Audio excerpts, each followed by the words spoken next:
And what you've just seen on your screen are some of the headlines that are up today morning, and of course that ushers us into the morning segment of newspaper review, where we take a look at what's making headlines. And let's take a look at the Standard. And the headline today is Ruto vows to teach Raila a lesson in Kibra. Just one of the many interesting headlines that are covering us, that are being covered by the many dailies that we have in the country. And joining the conversation this morning is Ambrose Weda, who's a lawyer. We have Joe Mtambo, who's an ex-Mwingi member of parliament. We have Michael Agwanda, governance expert, as well as Gabriel Muthuma, who's a political analyst and governance expert. Welcome to the show, gents. Thank you. Now, let's start with this story. Ruto vows to teach Raila a lesson in Kibra. And the story is being covered on page 4 of the daily. And we're told Ruto vows to wrestle Kibra's seat from Raila in a mini poll. And a very interesting quote there, both on the front page and on page 4. We're told, I was shocked when an individual claimed that Kibra is their political bedroom.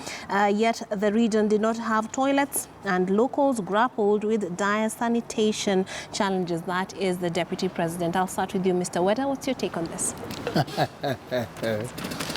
I think the Deputy President is drumming up support for the Jubilee candidate. Yeah. And also trying to uplift spirits so that people have courage, people have hope. Because you go into Kibera, the first feeling is that this is an odium ground, this is Raila's bedroom, it's bedrock, and therefore taking it. So he has to start by dealing with their hurts, with the psychology, so that people stop being timid and being ready. Whether or not it will happen depends on how much they campaign and how much money will be poured in, because we expect money to flow freely in Kibera if you are to take it from Honorable Raila's party. Therefore, his talk is good for charging his crowd. Absolutely. But it's still a daunting task, because I can see our Jubilee candidate. He is still learning the firebrand nature that the people of Kibra would like to hear when you stand on the podium and you talk fire and the brimstone. Now that he is still growing there, he will grow. So for now, I think it is mainly the Deputy President and his team. We wish them all the best. But I really don't think it's a battle between Ruto and Raila. It's just a small by-election which we are trying to put to the national level. A very small by-election, like the one that took place in near Mbakasi. That one, I don't know which. The one that was taken in Mbakasi. Yes, that one. It's just that one. So it was not Raila versus Ruto or versus Mudavadi. We wish them all the best, but it's still a task. It's a hard task. Yeah, well, it might be funny to call it the bedroom of the former Prime Minister, but then it is indeed a real ground zero for ODM support, particularly in Nairobi. So it is. You see, Raila having represented that constituency, it is his. It is like his home, and his real political home is Kibra, not Bondo. And therefore, you take it from him, he will be homeless. we may welcome him to Mavoko constituency. Honorable Mtambi, what do you feel about this one? My take on things is that having so many people getting interested to Kibera gives me two thoughts. One is that Kibera is associated with poverty. That is one thing. True. And for any who is who to associate themselves with Kibera is a good thing, because all this has been branded to Raila. If you talk of flying toilet, you associate it with Raila. Talk of anything, talk of the huge and the largest slum in Africa, you associate it with Raila, which is not true. So to me, I think Raila should welcome this move when he hears somebody talking about Kibra. This gives me a sight of something will happen in Kibra, and it will bring change in Kibra. Let us forget about the politics. But on the other hand,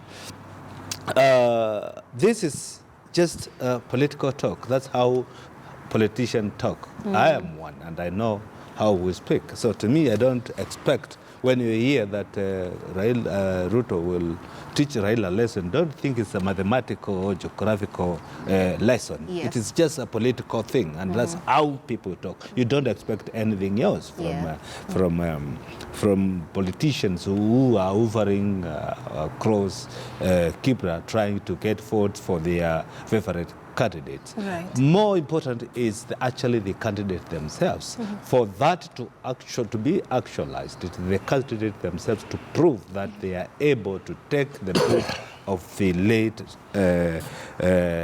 Kenneth, the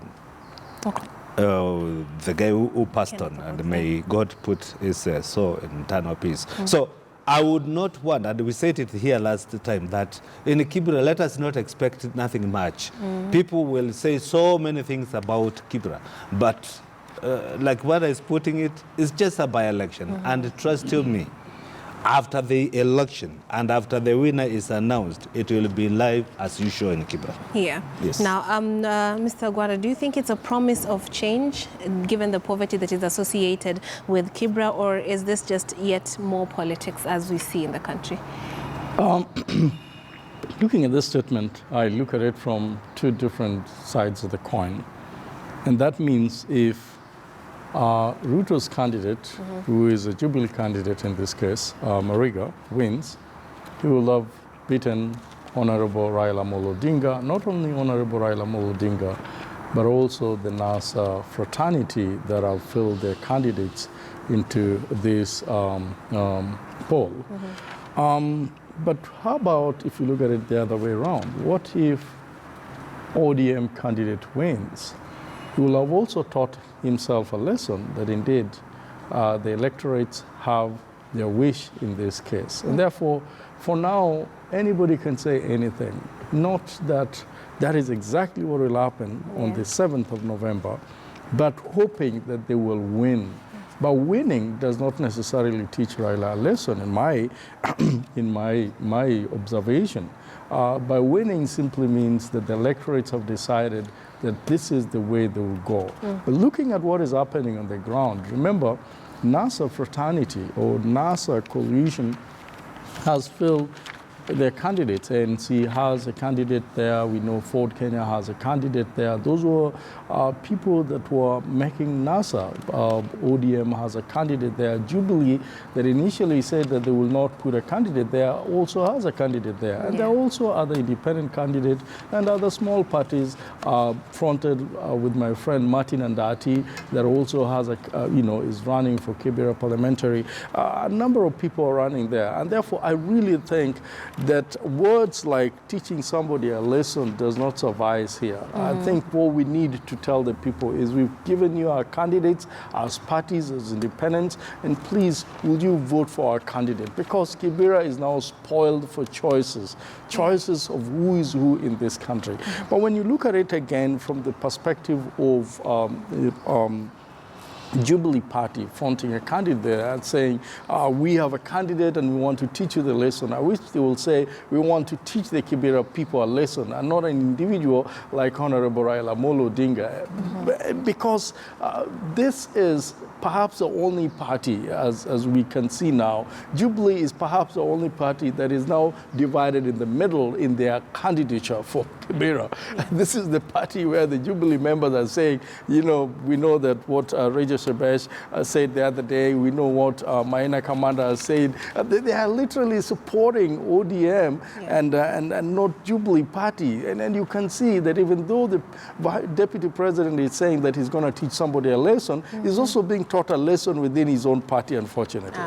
Now, do you feel that they should stick to tradition or, have the candidate that is looking to address their issues, even though we just have 3 more years? And in what direction should the people of Kibra be looking to? Because there's a lot of political noise.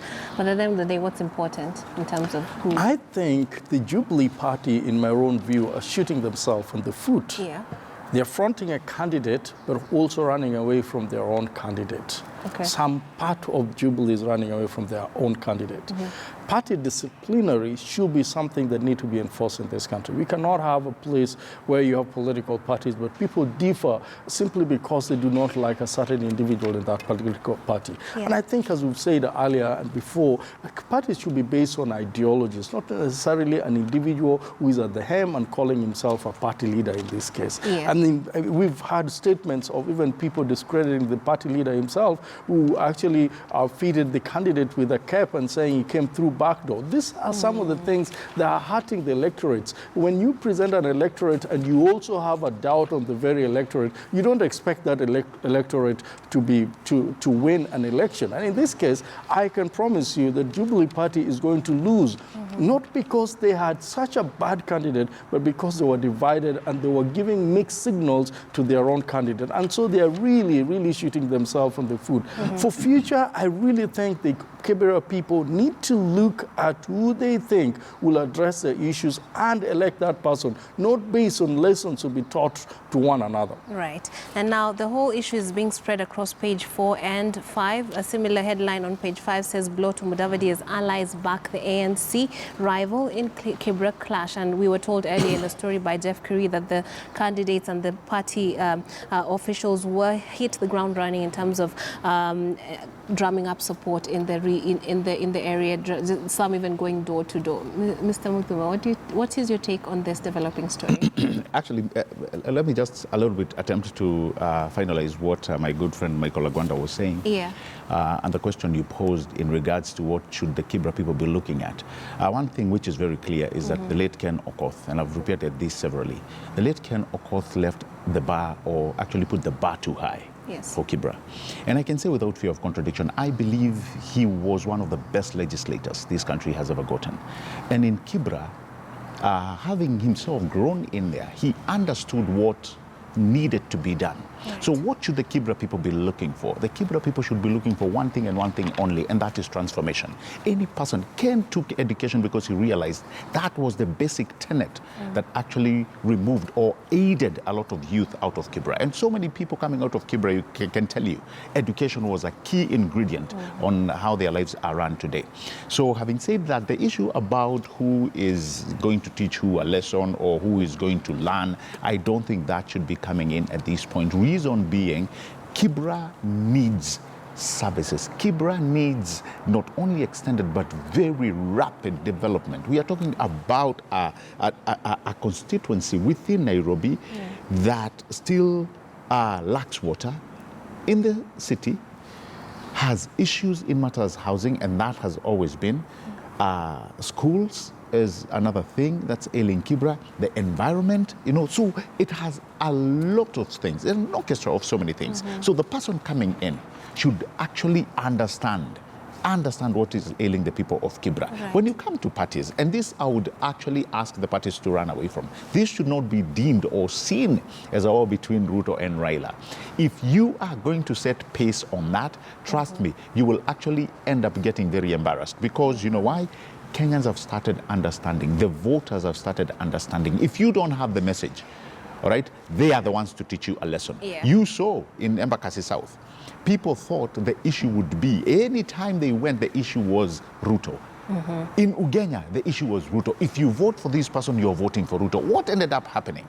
Voters actually chose people who didn't have a message. I never thought Sumra would ever lose. Yeah. All right? But he lost. Look at what happened.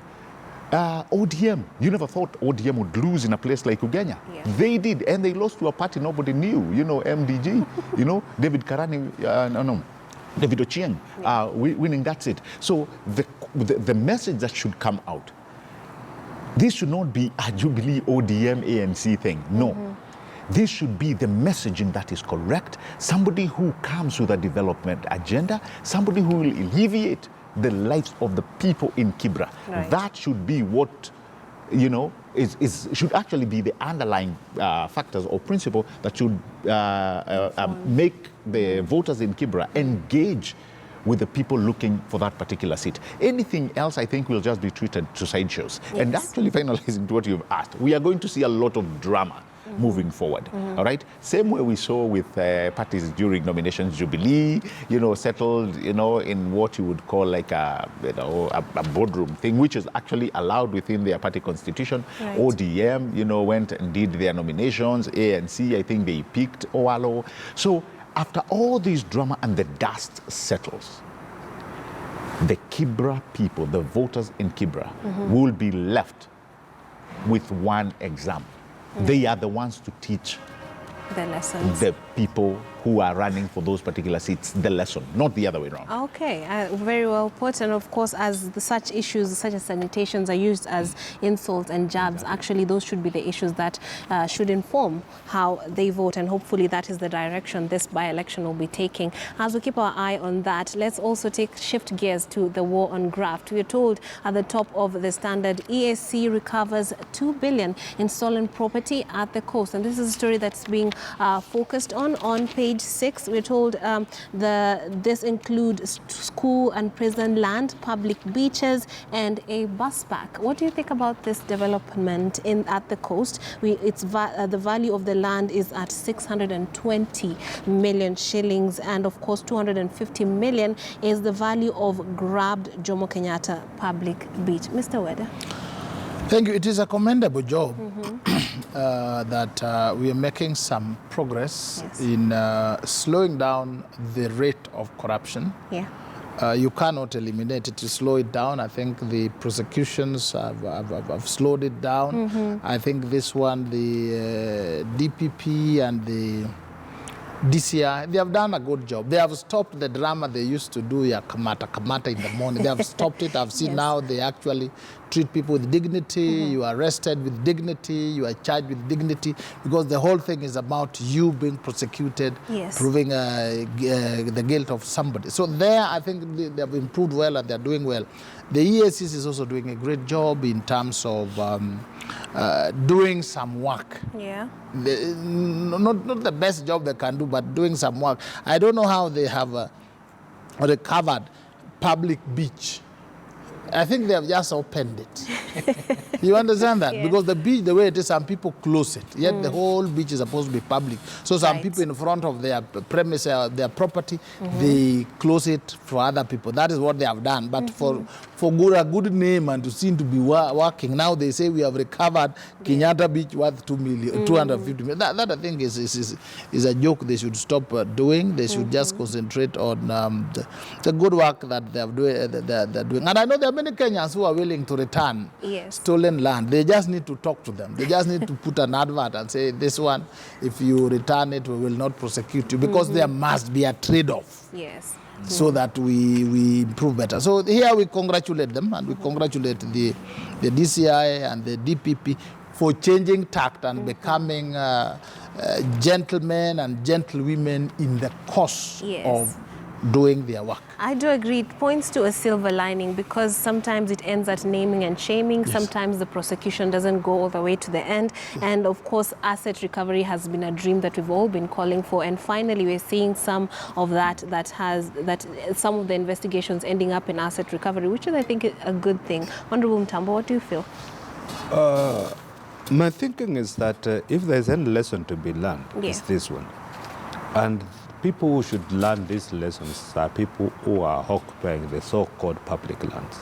If somebody somewhere feels that you are holding or you are occupying or you acquired a land which is perceived to be public, and you did not either acquire it in the rightful manner, because there are people who actually allocated themselves land and purported to have bought, and then they are registered in their names, and they know too well that this land, I did not own it in the rightful manner. I think the best thing to do is what Wada is saying, that just take it back, say, I took this piece of land, and after all, you may not need all that land. I took this land, and you give it back to the society, to public, if it is public. But if it is your private land, then you have everything to fight for. But if it is not yours, you have nothing to lose, because at the end of the day, you never spend any resources on it.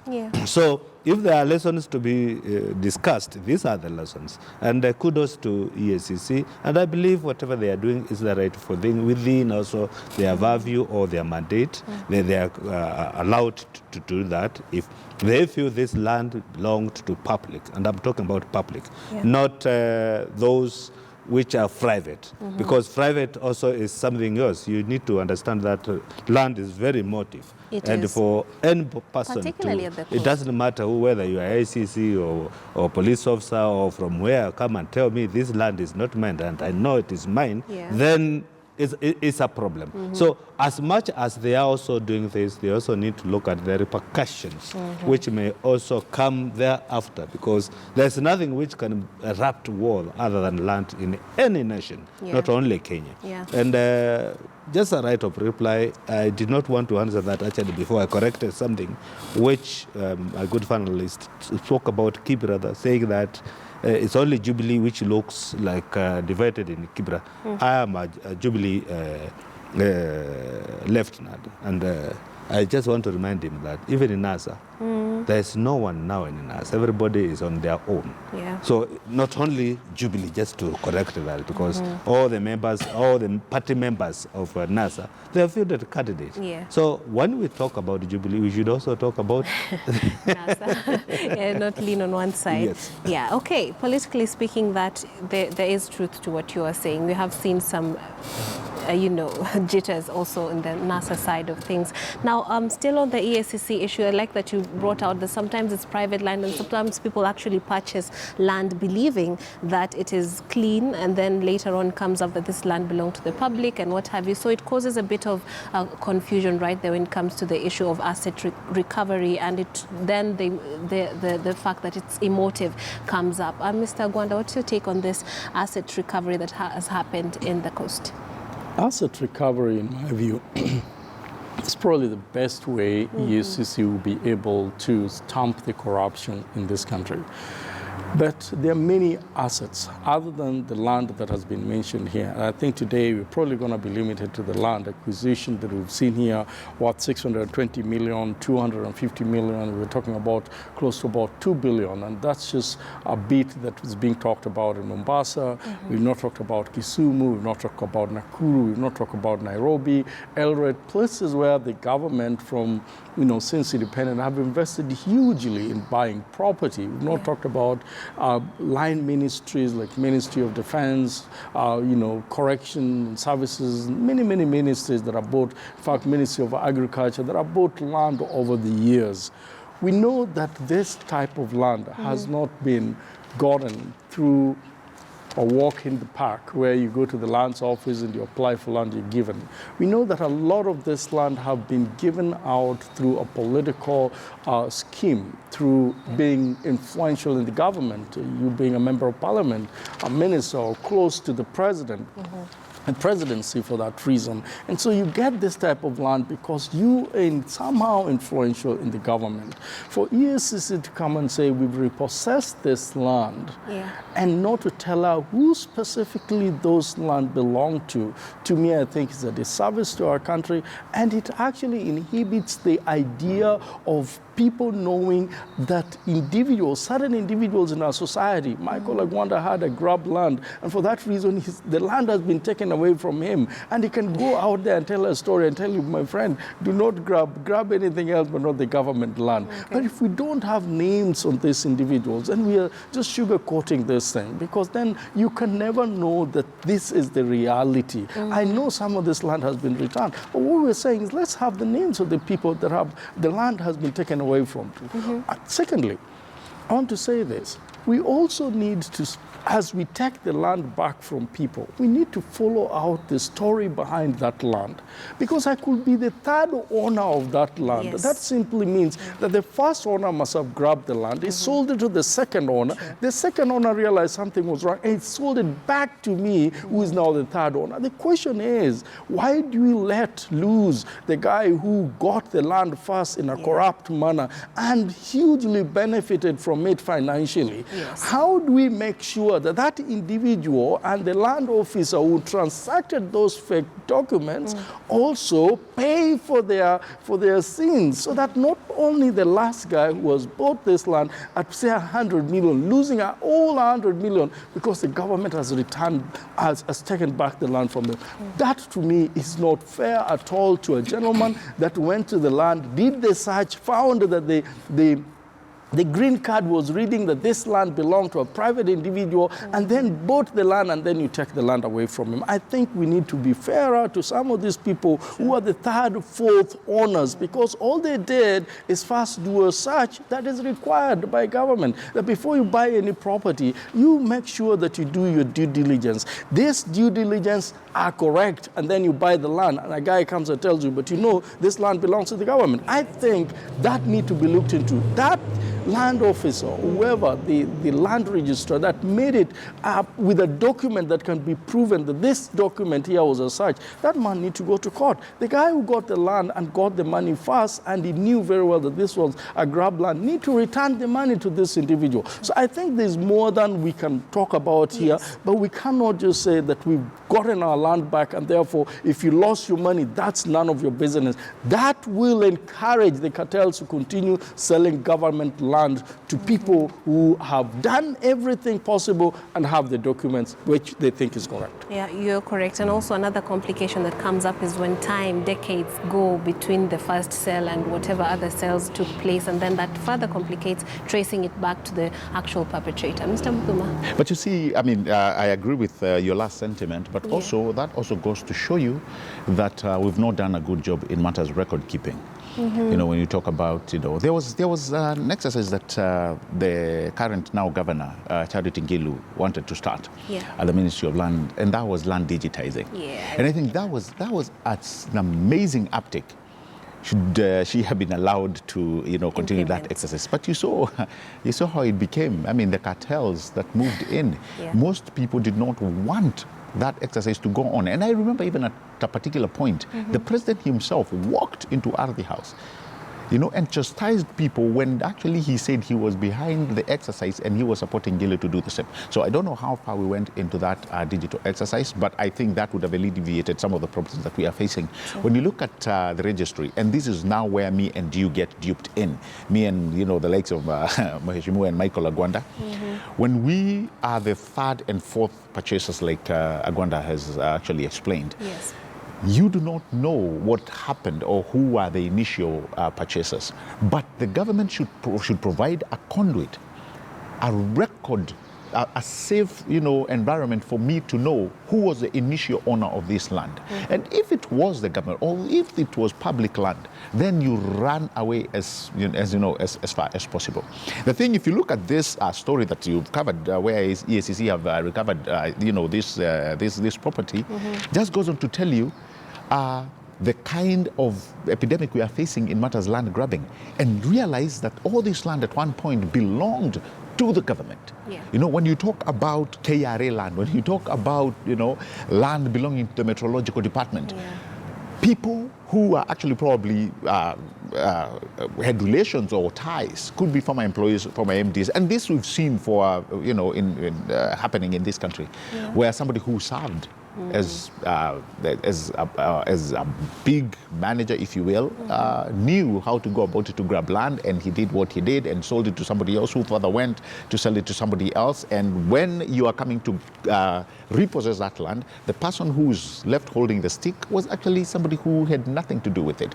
Took a loan from the bank, and now he's left actually with an egg on their face. So I think what we should try and run away from is this element of somebody grabbed the land, like Michael Ogonda has said, and has gotten away with it. I think the EACC have done a commendable job in trying to do this. And probably this is the same debate that we had when it came to issues to do with when somebody is caught. Is there a plea bargain? Can that plea bargain be used to ensure that people are coming out and be able to return that which they know they actually grabbed or stole? Right. And as the trajectory goes, what I see happening, because to me this is a serious epidemic when it comes to grabbing land, public land, if you will, like schools. All right, you have noticed the school space and acreage is diminishing. Yeah. While our population is growing. As a matter of fact, that's a ticking time bomb. In any jurisdiction where such institutions of academic are given a lot of respect, for lack of a better word, you will find that they increase their acreage, so that as the population grows, the demand for this institution to grow and offer more services and research facilities also grows. But in our case, as our population grows, academic institutions are shrinking. Yeah. So I think that is something that needs to be looked at with the urgency that it deserves.